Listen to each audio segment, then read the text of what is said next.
Welcome to Medical Spa Mastermind. I'm your host, Cathy Christensen, and today's guest is someone that I promise you're familiar with. She's one of the most intelligent minds in the industry in many different realms. She always just does amazing things, and her depth of knowledge and her curiosity is always something that it is amazing to me. I love to talk to her. You may have heard of her. Dr. K. Durairaj, MD, is a board certified facial plastic surgeon, educator, researcher, and practitioner. She leads Beauty by Dr. K in Pasadena, California. She's recognized for her clinical expertise in a number of different fields. She lectures on practical, evidence based approaches that bridge aesthetic medicine with longevity science, which means she's absolutely on the cusp of all the really exciting things that are happening in the industry right now. She hosts the podcast Beauty Bites with Dr. K, Secrets of a Plastic Surgeon, where she interviews clinicians, scientists, and biohackers about skincare, injectables, and advances in anti-aging medicine. Dr. K also has Katie Skin. By the way, Dr. K, I am in love with the blue HA serum that you gave me. It's amazing. So we will definitely talk about that skincare line. And her research includes AI-assisted facial analysis and clinical trials on biostimulators, PDGF, and minimally invasive modalities. She serves on panels. She educates. She's brilliant. She's the vice chair of Huntington Hospital's Department of Head and Neck Surgery. Please help me welcome Dr. K. Hi, Dr. K. Hello, thank you for that glorious intro. Oh my goodness. And I love that blue hydration serum too. I literally travel everywhere with it. Yeah, I don't think I'm going to be able to live without it. It is absolutely amazing. It really it's and plus it feels like you're doing something really special to your skin. So, Dr. K, I've had the wonderful honor of knowing you and working with you for multiple years now, and I have never really talked to you. I realize this about your journey. How did you start out? Was aesthetic medicine something that you always wanted to do, or was it something that you kind of shifted gears and got into? I'd love to kind of talk about your journey a little bit. Yeah, I think I went into surgery training wanting to be a head and neck surgeon and do major reconstructive work, cancer work, and so I trained at UCLA, one of the top 5 programs in the country for head and neck surgery. I think it's number 1 in the country right now, Oh, actually. And amazing. then that's where we do those huge 12-hour operations where we're resecting a tumor, then we're rebuilding the patient's face, or, someone's in a huge trauma and you have to reconstruct their face. So that was my focus in the beginning. I did ENT and head and neck surgery and loved it. But after a few years, you realize that you're in the OR all the time and you're in the emergency room doing airway emergencies and such like Mm, life-threatening things. And so it was hard to run a family that way. I have 4 kids. uh-huh. Somehow I had twins in my chief year of residency, and then I had 2 more after that. So 4 kids total. And so it's been a busy, busy life. And then it would I'm very artistic. I paint and sketch and do clay modeling and pottery. And so yeah, I think the artistic interest translated into my aesthetic interest. And then I just, at some point I started going on Instagram when my kids were young and they were like, Mom, we want an Instagram account. So I was like, Mm-hmm. okay, I'm getting one too. And I'm going to follow you and all your friends. And then, and then I started posting a little bit about what I was doing in the day. And that got so much attention. So I realized there's people that are hungry for knowledge and wanting to open the door of a plastic surgeon's office and see what I do in a day. And so that just became my storytelling, and that blew up my account. I got kind of Insta famous from that, and TikTok famous. And then I think that one thing led to another, like rapidly my, career and office practice evolved into all aesthetics. So I went from, Yeah. yeah, so now it's like 90% aesthetics and 10% maybe I'll still do some reconstructive cancer work and sinuses and deviated septums, rhinoplasties, all that. So that's the evolution, and it's been so fun. That's incredible. I think, and your story, you're definitely at the extreme side of success, I would say, and huge congratulations to you. But your story is very similar, I think, to a lot of people. They get kind of burned out. They want more flexibility with their family, and um, it's I hear that a lot as far as what makes you transition from one to the other. Have you found it to be like a preferential kind of lifestyle than it was when you were in the, ER all the time? Well, I think becoming your own boss has its own issues because you literally work all the time. You're the toughest boss on yourself, and your business has a 24/7 life cycle. So I think that's challenging. But on the other hand, you have freedom to create your own hours and decide what services you love to do and promote. It's been a lot of fun. I learned a lot of marketing along the way, and Yes. I am an early tech adopter, so I'll try and research everything super thoroughly, and then I feel like that keeps me abreast of trends and cutting edge research. So in the world of social media, which like it or not, that's a big, big part of how we market. That's a big, big part of how we share information in this industry. How do you continue to own your authenticity in that realm? How do you feel like it's really easy, or is it something you have to really kind of be careful with when you're posting? No, it's both challenging, but it's also very natural. Like you can't fail if you always project who you are and be you. If you Mm-hmm. just say what you're doing, what you're thinking, and you're going to resonate with people if they can hear your true voice talking. So that's kind of been my philosophy. I've gotten over the idea that I have to look perfect on camera. I don't. I don't mind if I show up some days with messier hair, but like or non-perfect makeup. So Mm-hmm.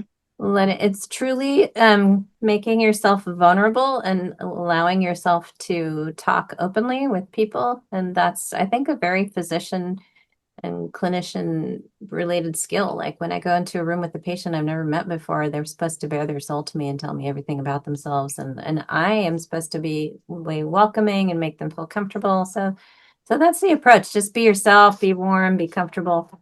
And then always be cutting edge too, because you do have to stay relevant. So you can't say Mm-hmm. the same recycled message over and over. Like, I don't want to go visit a page where all I see is lip filler, lip filler, lip filler. I want to see like multiple different things going on. I want to see that you really are staying relevant and showing new technologies, new ideas, new thinking. I have to reinvent myself every year. Mm-hmm. Do you like doing that, or do you feel like, what's next? A little bit of both? It's a good exercise. I do every January. I've always I make my kids and myself sit down and we write out our New Year's resolutions. It's like that introspection time when you're sick of the holidays and you Yes. just like can't wait to throw away the Christmas tree. Yeah. And I write the list of how I'm going to clean house and be in myself and in my life and how I'm going to be having different goals this year. A Yeah, lot I of love them, that. right? A lot of them are sort of similar, like do more exercise, eat better, sleep more. I mean, so I have these chronic themes, but Mm-hmm. I have a little bit of Benjamin Franklin in me who always wanted to make himself a better person and push for excellence in all aspects of his life. So I think if you stop driving with that force of push to excellence, that you eventually just lose that. You lose ambition. Yeah, no, I love that about you. And I think I've said that many times to you personally, as someone who's been in the industry a lot and heard a lot of people talk about a lot of things. One of the things I know and I can trust when I talk to you is that you are striving for the excellence, you're striving for the right answer. When you're actually looking into new treatments and services and modalities and technologies. And that's a big part of what you do. Tell us a little bit more about, your curiosity when it comes to regenerative medicine and longevity and all of the things that you're really digging deep into and what you're seeing as far as the future for that in our industry. Oh, I think it's so exciting. I studied molecular biology in college and I was in an MD PhD program, so very research heavy background. Uh-huh. And to see that kind of coming into aesthetics slowly is very fascinating for me. And I love the idea of reversing aging. I love the idea of longevity measures and looking at these biologic factors that we can now start working on and changing. So this year diving deep into looking at genetic aging changes and looking at how the different interventions that we do in aesthetics are scientifically, hopefully helping us reverse age. And we've brought so much longevity and wellness into our practice. We're doing some peptides. We're definitely doing IV drips using polynucleotides and exosomes, as well as some growth factors. But I'm a huge fan of collagen biostimulators. This idea that your body has to decay and break down and age, and like that's the natural way of life. It Mm-hmm. like, why do we think like that? Like, I Mm-hmm. feel that all humans are trapped in this body that's deteriorating, and once we can unleash the body's ability to heal itself, we are going to have so much more lifestyle improvements, health span, skin span improvements. This episode is sponsored by Growth 99, the med spa industry's leading digital marketing platform. Growth 99 has helped over 1,000 aesthetic and elective wellness practices grow through powerful digital marketing. Leading practices trust Growth 99 for services including marketing automation, beautiful websites, paid media, and SEO. Visit www.growth99.com today to learn more, or click the link in our show notes. I hope you're enjoying this episode of Medical Spa Mastermind. I just wanted to take a quick minute to tell you more about me and how I might be able to help you.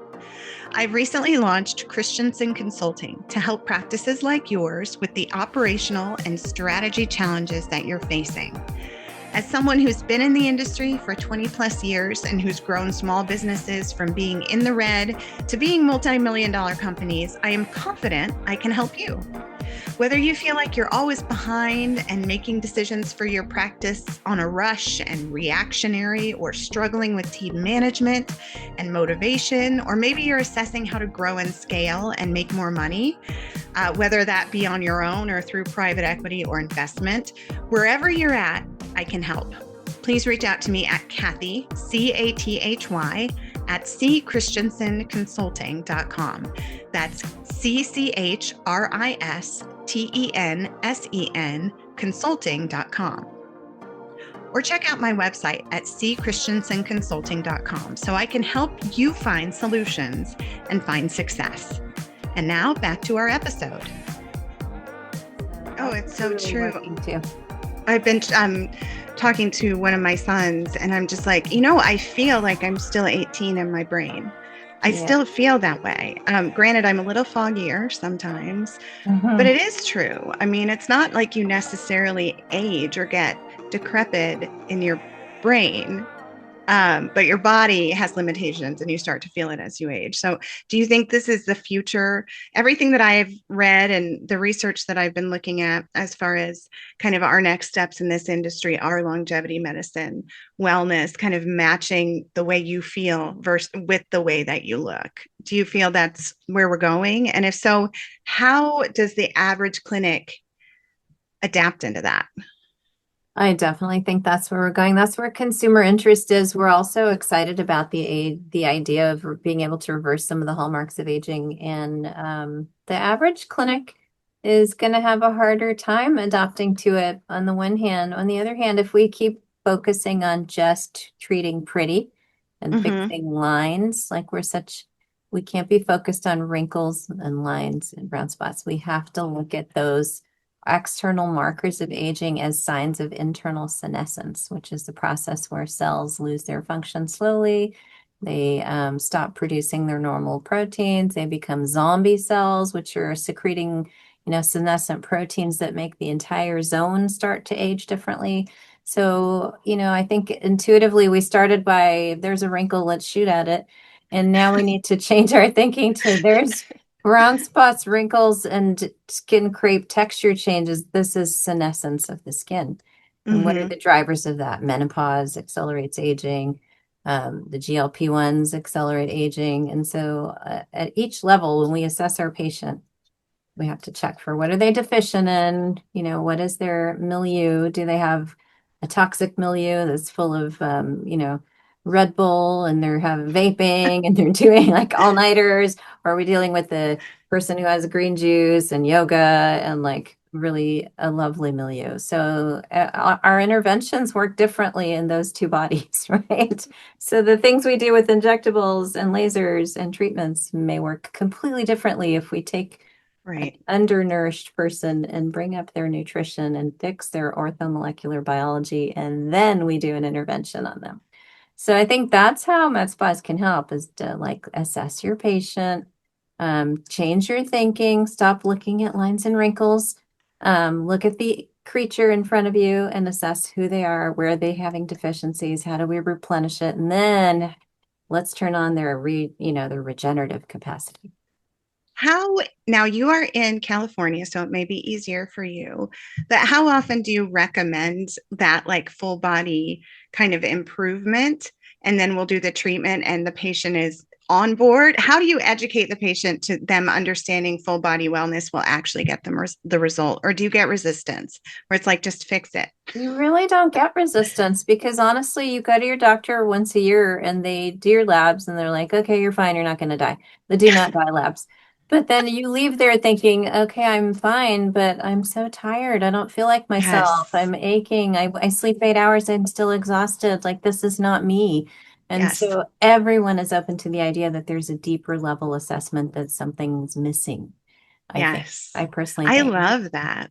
No, right? it's so true. Well, and I'm lucky enough to be your friend, but also your patient. I was Yeah. your patient, and I think that you do such a great job of, like you said, communication and understanding for the patient perspective what they're looking for and explaining what they need. And you're absolutely right. That is something that's completely missing in the traditional medical space. You're not actually, I mean, it is kind of a joke what my doctor does when I go in for my Lexapro. They make sure I come in every 3 months, but he doesn't. He used to ask me if I'm still sad. Like, Aw. I'm like, I don't know. Yeah. And I mean, transparently, I know I'm not the only one who, is on an antidepressant for that thing, but it's actually it makes you feel very much like a number. Yeah, it So, does. I don't think doctors today have enough time to spend with their patients. They're like mhm. so overpowered by insurance companies that they have to see high volume, fast visits. And I think people are thirsty to sit down and have a conversation with someone who wants to really ask them. And I try to make a point of it even with my aesthetic patients. I'll say, how is life treating you right now? Mhm. Because sometimes someone will just tear up and like you don't realize Yeah. they're holding all that in them. And how can anything work well in a stress cortisol environment? Like, here, I'm going to give you all these beauty shots, but you know what? Stress ages you the most. Yes. So I love to Yeah. know that about someone, and I like to give them warmth and the moral support and like the confidence boost that they need, and a feeling that this is a home for you. If you need testing, I'm going to order it. If you feel deficient or empty or you just need to be revived, that we're here for that. I love that, like acknowledging that that's actually not okay or not normal, as opposed to just Yeah. leaving after a 5-minute appointment and feeling like, okay, I guess this is it. This is how I'm going to Yeah. feel. So I think we are the ideally positioned clinicians in aesthetics because people visit us often. They like coming in, they make time for Hmm. themselves, and you can easily add on a blood panel, a DEXA scan, and the things that will change the trajectory of how they age, get them started on hormones. So many things you can educate and like motivate people about. Yeah, no, I love that. I'm curious, when can you pinpoint the time in your career where you realized that you were becoming an authority that people in this space were listening to? And how did Wow. that kind of change how you were working or putting yourself out there? Such a good question. I think it started with me giving lectures, like being asked by companies to do a lecture here and there at the local level. But the most important, biggest time I think is I was invited to Monaco to give a big presentation at the Anti-Aging World Congress there. And, I'd never been. I show up and there's this huge conference hall. I'm like, okay, go to this room. I went to that room. I opened the door and then right before I was checking out the hall. Uh-huh. And it was like 1,000 seats and a huge stage. It was like, oh my God, this is going to be my TED Talk. So I had to psych myself up and get out on stage. And I was like, I don't know, something about that gave me this energy, lit a fire to make it more of a performance and like Love it. presentation. And like I knew my stuff so well. So I got up there and like taught the audience. So, and in some ways, having a huge audience makes it not so vulnerable because you don't know anybody. You're Hmm. just talking like, here it is. In a small room, you might lock eyes with a few people Yes. and be a little bit like, ooh, I have to be perfect for them. In a big room, you're just like, here I am. This is what I'm going to teach you. You guys need to know this. And so I think that was like transformative for me, that the energy that you feel talking to a big crowd. Do you feel like you're like naturally, do you have that fear of presentation or talking, or Oh is my it God, something that, I always hated giving speeches. Like you could, and throughout college, I hate the sound of my own voice. I hated getting up on stage. yes, Always get that flustered feeling of like talking too fast. And yes. Hmm. yeah, I get all that. And then I don't know, lately I don't. So I And think that's I've good. overcome that. That's wonderful. Practice makes perfect, right? You just, and I think the other thing is, your stuff, right? You're Yeah. not actually fishing for the right word. It's in you. That's one thing I know about you, Dr. K, is you just know your stuff, which is amazing. Yeah, I So think too many of us in aesthetics don't know our stuff. So if I'm going to be agreed. honest, I think that our industry needs to crack open the books and read the journals and do the primary literature reviews, like go to the source versus learn from Hmm. the gram, learning on Instagram, learning on YouTube. It's all great. I also learn things there, but I think that that's very superficial. And like you need to do a deep dive into a few subjects where you can be an expert. That's going to make you feel so confident and good and also be the best. So, what would the steps be? So, if you see something on Instagram that is something you need to know about, something you need to study up on, and I know this seems very basic, but it does. I mean, because I come from a journalist background, so as a journalist, you were always like digging to the original source. And my poor children, they're not children anymore, but they used to come to me with some outrageous story, and I said, I want a reference. I want some references, and it can't be Wikipedia. Like, I want a real reference. But I think you're absolutely right. There's many generations that are coming up where they're taking whatever they see on Instagram as fact and Mhm. helping that like form their opinion. How do people find the original source to form their own opinion? Great question. I mean, I do this all the time. I'll just take a screenshot of whatever I'm looking at. And, now you from your image, you can copy paste the words. You can go to Google, go to PubMed. Number one thing you Hmm. can do is go to PubMed, where we house so much medical literature, and search by keywords and find the author, find the paper, find the facts. I look up a reference list. I will often look up a reference list of 30, 40 articles and like comb through and read every single abstract and then narrow it down to like, out of all these 40, I need these top 5 articles that I'm going to really sit down and deep dive. So if you look in my purse, there's always an article. I'm constantly printing things because I'm tired of looking at screens the whole Uh-huh. day. So I'll just Yes. take a paper, print out, and I really like underline, understand it. So it's back to school. You got to stay a learner. Every day I read 2 or 3 hours a day.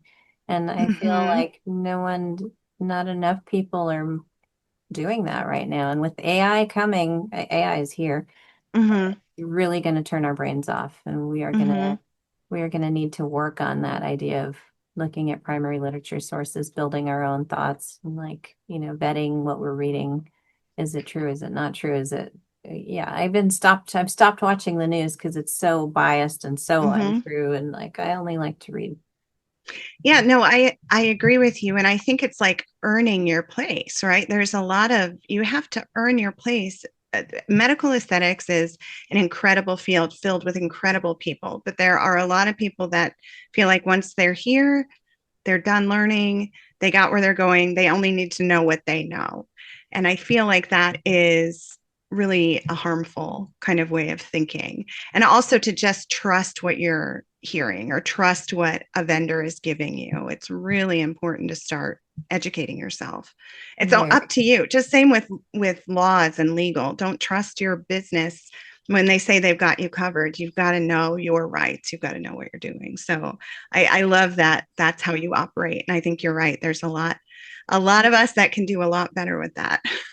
I think every time I go to a meeting and I walk through the exhibit hall and each booth, there's so many interesting claims, but when you actually ask them for where's the research, the white papers, the scientific backup, it's very rare to find booths that have a lot of that. And so, but I always, take a card, take some info, and try go home and do a deep dive of my own. Yeah. So Yeah. That's And we wonderful. owe it Yeah, to our it's not that patients, right? easy. You can't believe everything you read, right? So, Yes, for sure. what do you think is your greatest responsibility to this industry? As you're kind of you I feel like you're a pioneer in really the best way the industry should be, and I'm curious what you think your responsibility is to it now and what your legacy will be. Oh, it's such a great question. I think that as a woman and as a mother, and I want to be the role model for many people. And I feel like, yes, I've been in aesthetics for the last 20 years, and I learned it myself when we didn't have a lot of training Hmm. background courses and stuff like that. So it's my mission to teach proper techniques to everyone and make sure that no one feels left out. So I want to make knowledge freely accessible and available, and to kind of I want to motivate people to kind of follow my lead, understand that you can do the deep research. It doesn't matter what level you're at. I want women out there to ask for a position at the table, because Hmm. that's also a huge hurdle. Like in aesthetics, as in every industry, men are Yes. given the first bite at doing research. Men are given the scientific grants. Men are given so much more. There's still this ceiling that's there. And even though 80% and 90% of the providers in aesthetics are women. So I want to be a strong role Yes. model, and I want to make sure that we bring so much molecular science into aesthetics and teach that. Because if we all forget our molecular biology learning, DNA, RNA, polynucleotides, exosomes, all of that is coming into aesthetics. And you can't just gloss over with seventh grade biology. You're going to have to sit down and do a deep dive and understand now so that you can be a learner for the next 20 years. Well, not only that, but you can't trust everything you're told either. There's a lot of exosome claims that are not correct. They're not true. And if you were to Exactly. just going with those like there are so many things, and I'm preaching to the choir, but there's so many things to consider, like concentrations and et cetera, et Yeah. cetera. So It just it bothers me a lot that there is some of what we do in aesthetics is a popularity contest. And if yes, this a lot. cute popular person has a really fun account and like is given credibility by companies to say things on her platform, and then those things are adopted and done by other clinics, I feel that that Mhm. person has lost their responsibility, and they're not being as ethical or not being the role model and scientific advocate that they can be. So like I want to change that in aesthetics. Mhm. It shouldn't be a popularity contest. It should be about scientific knowledge and true credibility Mhm. for us to persist. Otherwise, when we lose our credibility, then what? What do we have left when we have no reputation? I That's think exactly right. also like credentialing, making sure that people that come into aesthetics from other arenas have the full basic understanding of anatomy, techniques, sterility techniques, and like we have to do so much vetting. I'd love to make it easier for consumers to be able to vet that the place that Yes. they're going has a fully trained individual who's certified, qualified, passed some exams, and didn't just hang a shingle on their door and start practicing after a rep taught them how to do Botox, or a Yes. YouTube video taught them how to do Botox. That doesn't exist now. It's not, I mean, you have to, as a consumer, be a researcher too to find out. And so many don't. So many just assume it's okay. And that's where our bad outcomes come in. Yeah, I think that's exactly right. So I think those are my two big missions in aesthetics, and I do feel that we can bring so much longevity medicine and claim it for our space into aesthetics versus right now the biohackers are out there telling everybody what to do. The gym bros Hmm. are telling people what peptides to take, and like we need to own this space. The longevity Yes, wellness space belongs into aesthetic clinicians and providers, not to influencers.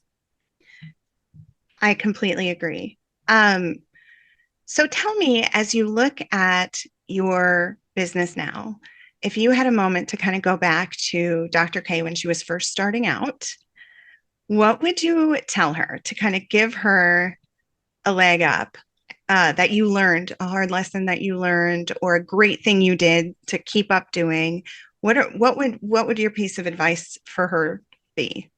Oh my gosh, I think to be less less tenuous. Like I feel like I held myself back because I wasn't confident enough in the beginning. Like, you wait so long to put yourself out there. So I Yes. would show up harder, faster, and, more. And that means like showing my surgical work more and she like just really established believing myself that I was a true authority earlier would have been great. Yeah, Um, that is so true, isn't it? Like there's yeah. self-doubt. And I think this is probably, I'm sure there's research on this, but I feel like women have that self-doubt a lot louder, that voice of self-doubt and even politeness than men do. So it keeps them more, it keeps them quieter, it keeps them smaller. Do you think that's I true? oh totally agree. I mean, it took me 10 years to be chairman of my department of surgery. This year I'm vice chair, but I was chair. Uh-huh. And like literally took 10 years. And every time I'd show up to all the meetings, I would be a good vocal voice. I was on all the committees and like finally got myself there, but it took time and it took showing up. And I think you have to have all that gusto in you to do those things, to accomplish things. And I like love that. getting research grants. I've been literally asking for grants from these companies for so many years before finally I was like, I'm just doing my own research in my own office and I'm going to publish it. And then now companies are coming to me. Um, Interesting. so I think you have to put yourself out there. You have to earn your seat at the table. You have to want to be at the table, first of all. Right. Like women also don't prioritize that. They might prioritize family, friendships, other things.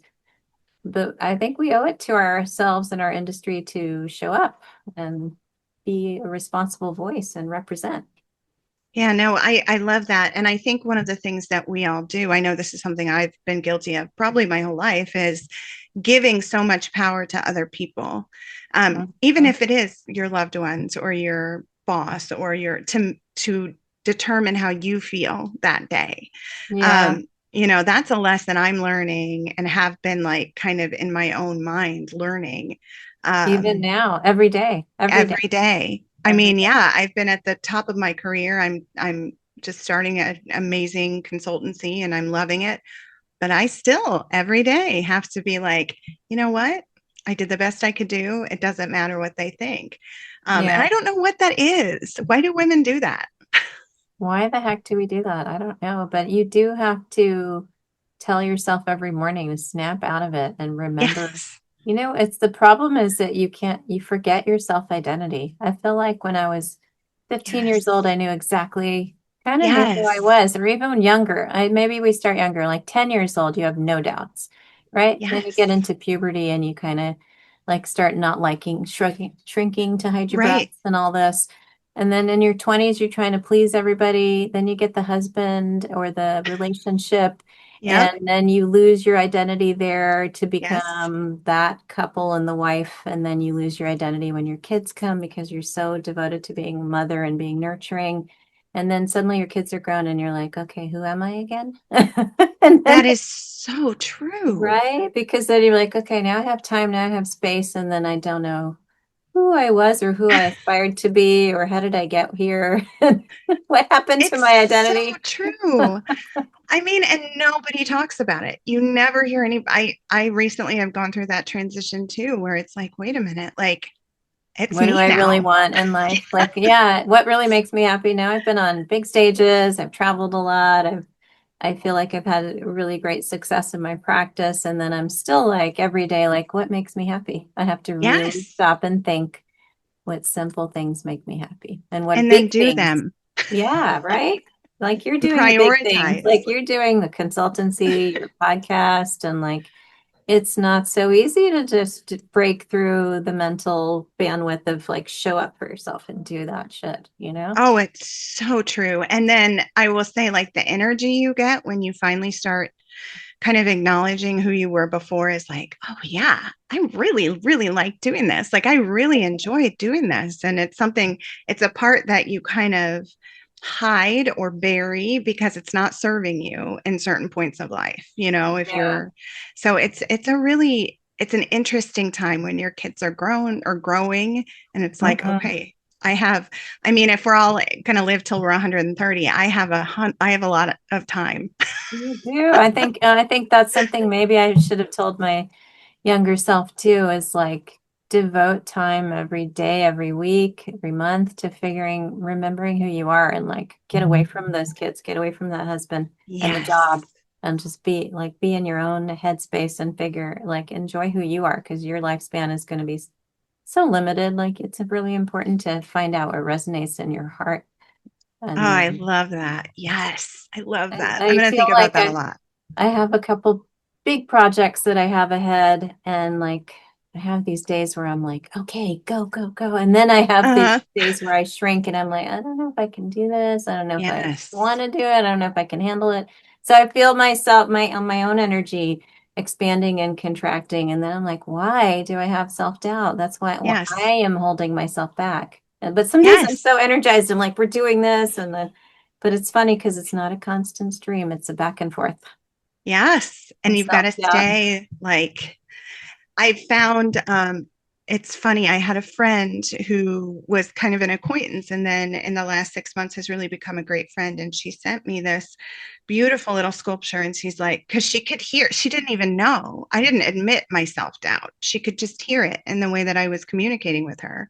And Mm, she sent me this little sculpture, and she's like, whenever you feel self doubt, like you can't do it, just look at this and know that you can.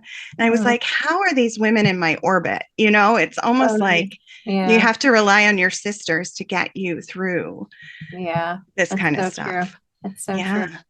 So I'm Sometimes you, curious. One of the questions that I always ask my podcast guests is, at this moment in time, what would you say that your theme song is? oh, gee. I always love Dua Lipa levitating. Yes. I'm like, it's got a vibe, and plus, like Yes. the idea of lifting, getting higher, better, and like just like always elevating yourself, always reinventing Absolutely. yourself. Yeah, that's amazing. That's perfect for you. That is just the perfect one. So, Yeah, that's a and good question.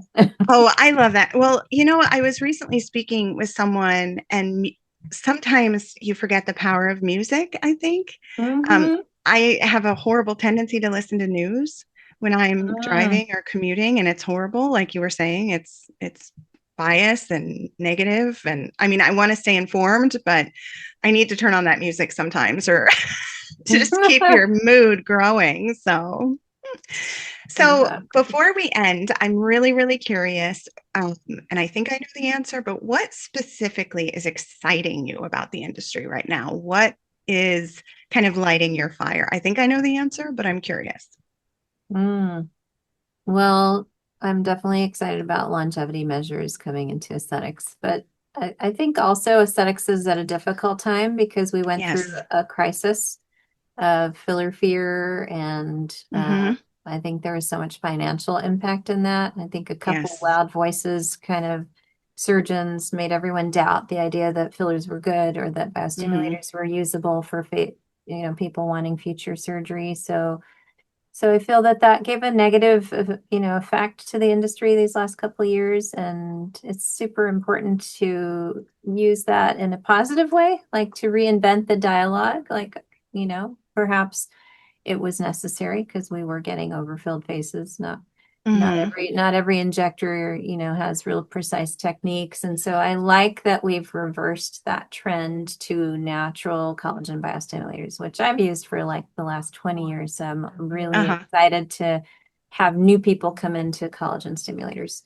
And you know, new products like topical rapamycin, the ReQ Rapalogics product is kind of amazing because it turns on, the master regulator mTOR cycle of the cell, reverses our adult fibroblast exhaustion, takes your 50-year-old fibroblast and makes it behave and look like a 20-year-old fibroblast. And imagine the collagen that will come out of that.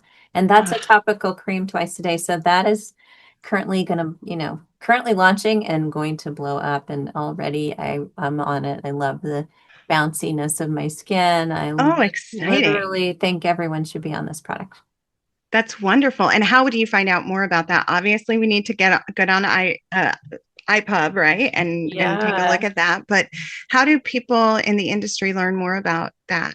Yeah, message me and I'll get you some information. Also look up Rapologics is the company that's working on that. Perfect. Really nice literature, and they have a couple studies ready to launch. And cellular data, like pictures of fibroblasts that go from this zombie-like morphology and then rapidly change to thin, spindle-shaped, like 20-year-old cells. It's like science fiction. Like it is. It's amazing. It's even better than anti-aging. It's like keeping everything 20 years old. Like imagine how we didn't appreciate our 20-year-old skin when we had it. Now we really miss it. Yeah, I know. A lot of things about your 20s. Well, thank you for your time today, Dr. K. I'm always just honored to be in your presence. And where can people find you on Instagram, LinkedIn? My handle everywhere is at Beauty by Dr. K, DRKAY, and our website is beautybydrk.com. Send me a message on the gram. I teach an online course for injectors. It's called Modern Aesthetic Theory and Artistry. It's true to my mission of wanting to make sure everyone is so educated in aesthetics. So yeah, those are the places you'll find me. Amazing. And then also you have a podcast, correct? Yeah, listen to our podcast. It's Tuesdays and Fridays, and it's all with aesthetic industry pioneers, also with fun folks and celebrities. It's called Beauty Bites with Dr. K, Secrets of a Plastic Surgeon. Amazing. Well, thank you, Dr. K. I can't wait to see you. It's been too long, and I just appreciate your time today. You're amazing. Oh, I love you to the moon. Thank you. Mwah. You are amazing. Bye. Thank you. Bye for now.